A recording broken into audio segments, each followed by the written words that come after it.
All right, JuJuan Buford broadcasting from the Detroit metropolitan area. Definitely excited to be sharing insights.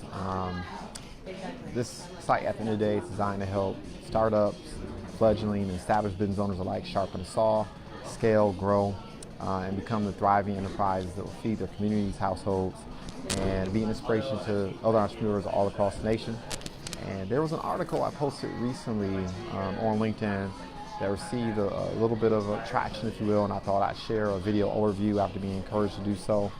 And it really focused on 3 avoidable mistakes that entrepreneurs make when they're first starting out, particularly fledgling entrepreneurs. Right? So you have this ideal that you've curated, that you've either sat down a business plan writer, or maybe you just sat down in your basement, took pen to pad, and now you're excited, you're ready to launch, right? And here's the thing, we've all heard the axiom, people don't care how much you know until they know how much you care. And it's especially true when you're a business owner just starting out, because at the end of the day, the marketplace, right, the public, you don't have a track record to run on, right? You don't have a history, which people can kind of take into account when they're making a decision to do business with you. So it's imperative that you define your business for individuals, and which means defining your passion, right? At the end of the day, money is a lagging indicator of the value you're delivering and how effective you're communicating that passion, that need for the services and products. You know, what I would encourage individuals to do is just consider the following, right? Your why, your passion for building your business is tantamount to your competitive advantage.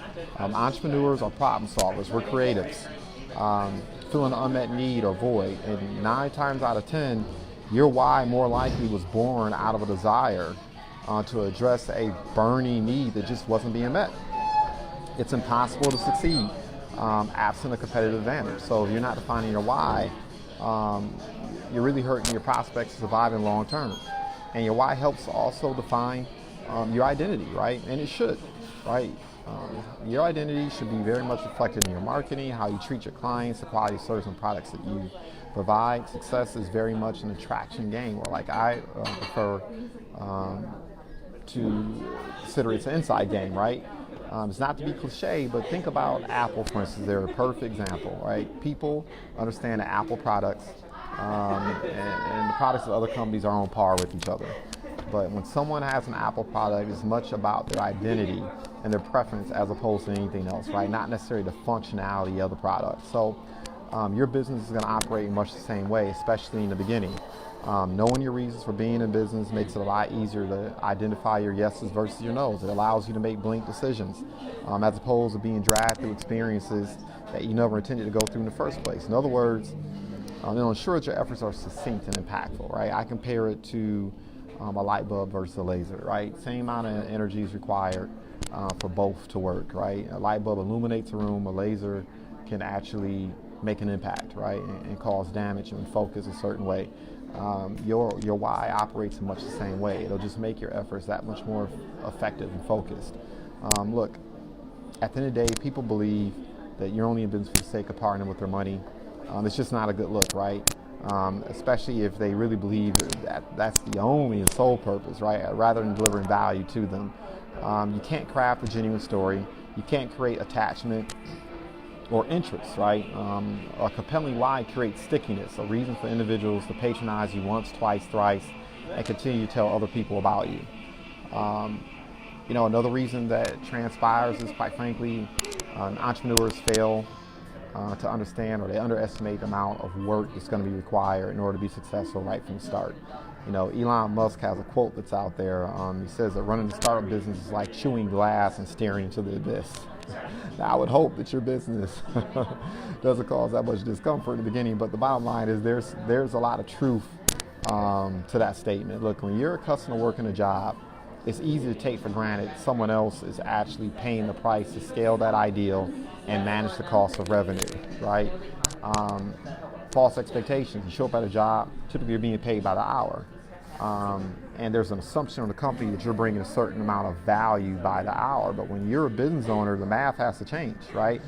The cost of revenue means the utilities, rent, loans, technological expenses, technical assistance, like accounting, research, marketing, legal assistance, your compensation, equipment, supplies, et cetera, that have to be paid for before you even generate a profit.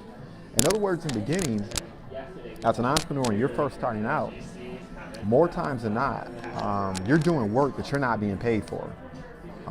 So later on, you get paid for work that you no longer have to do. And that's something that people just don't factor into the equation. You have to be willing to make certain types of investments that won't give you an immediate ROI. It's not like showing up at the job, you do overtime, you get compensated more. It doesn't work that way.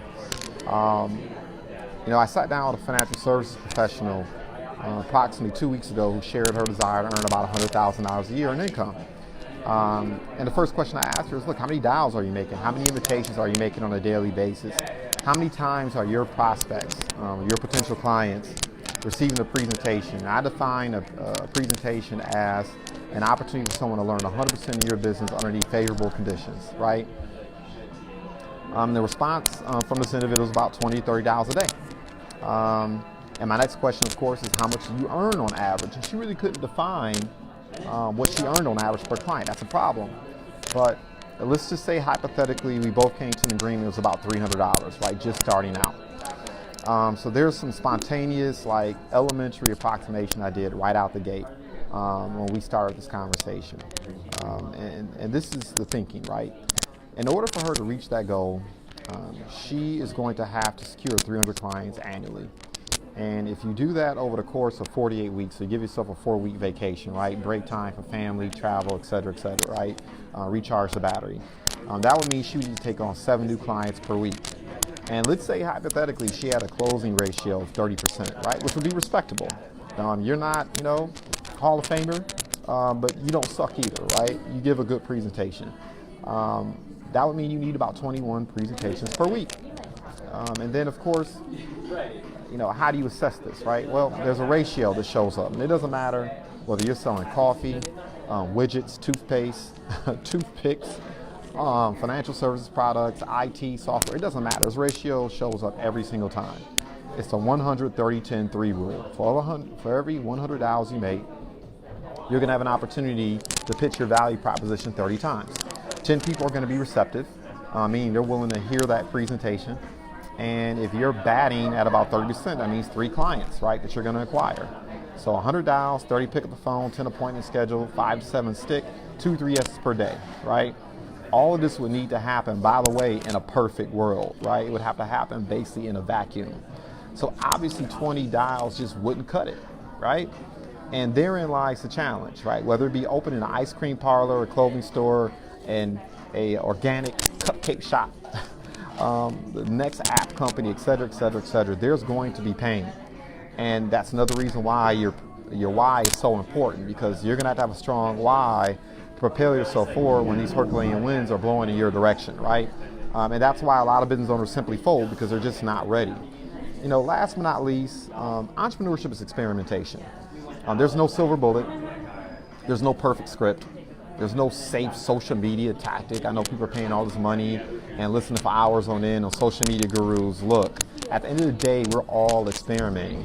One approach is not guaranteed to work for everybody. The marketplace is the people, and people discriminate according to their tastes, right?